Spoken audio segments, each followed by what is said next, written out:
اچھا طاہر محمود صاحب، اس حوالے سے تھوڑا سا بتائیے، جو نان فائلر کے لیے 1 کروڑ کی پراپرٹی کی مالیت کی جو جائیداد ہے اس پر وہ خرید سکیں گے اور ان کے لیے آسانی پیدا کی گئی، ان ڈیپتھ اس کی کچھ ڈیٹیلز بتائیں کہ یہ ٹرانسفریبل بھی ہوگی پراپرٹی، اور یہ ٹیکس کی جو چھوٹ ہے اس کی ایکچوئل شرح کیا ہے؟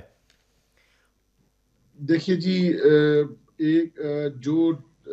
ہمارے جو ٹیکسز ہیں وہ ٹیکسز تو آپ کو پے کرنے پڑیں گے، لیکن اب ایک یہ جو قانون آ رہا تھا کہ ایلیجیبل جو فائلر ہو اور ایلیجیبل ہو صرف وہ پراپرٹی بائی کر سکتا ہے، تو اس میں نان فائلر کا جو کانسیپٹ ہے وہ تو ویسے بھی ایلیمینیٹ ہو جائے گا مارکیٹ سے، اور مارکیٹ میں صرف فائلر ہوگا۔ ٹھیک اور ہے۔ جو اگر کوئی کسی کے پاس دیکھیں ریکنسیلیشن نہیں ہوتی، یہاں چھوٹے چھوٹے لوگ کام کرتے ہیں، وہ ریٹرن انہوں نے کبھی زندگی میں فائل نہیں کی ہوتی، تو ان کو اس مارکیٹ سے دور رکھنے سے، دیکھ 16.5 لاکھ جو پچھلے 2024 میں ٹرانزیکشنز ہوئی ہیں، اس میں 97.5% ٹرانزیکشن 1 کروڑ روپے سے کم مالیت کی جو پراپرٹی ہے وہ ٹرانسفر ہوئی ہے۔ تو یہ وہ لوگ لیتے ہیں، پراپرٹی بائی کرتے ہیں، جو کہ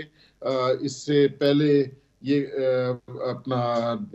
وہ لوگ پراپرٹی بائی کرتے ہیں کہ جن کے پاس کوئی اپنی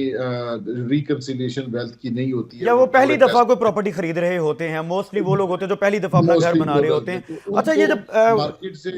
جی جی ان سردار کو صاحب، یہ چونکہ اس ہم جب پہلی پراپرٹی کی بات کر رہے ہیں، پہلی دفعہ اگر کوئی شخص اپنا گھر بناتا ہے تو اس کے حوالے سے بات کر رہے ہیں، تو یہ ایف پی سی سی آئی کی جانب سے بھی یہ مطالبہ کیا گیا ہے کہ جو پہلی مرتبہ جو شخص گھر بنا رہا ہے، خرید رہا ہے، اس کو مکمل ٹیکس کی چھوٹ دی جائے۔ اس کو کس طرح سے دیکھ رہے ہیں؟ کیا سمجھتے ہیں؟ اس پر بھی کوئی معاملات ہو رہے ہیں؟ اس پر بھی کوئی بہتری ہوگی؟ کیا یہ چھوٹ مل جائے گی؟ دیکھیے ابھی تک تو جب تک پرائم منسٹر صاحب اس کے اوپر اپنی فائنل چیزوں کو نہ کر لیں تو وہ ہمیں بہت زیادہ ڈسکس بھی کرنی نہیں چاہیے۔ ونس یہ چیزیں ہو جائیں تو اس کے بعد یہ جو ہے اس کے اوپر ہم گفتگو کرنے میں میرے خیال سے ہمیں گفتگو کرنی چاہیے، کیونکہ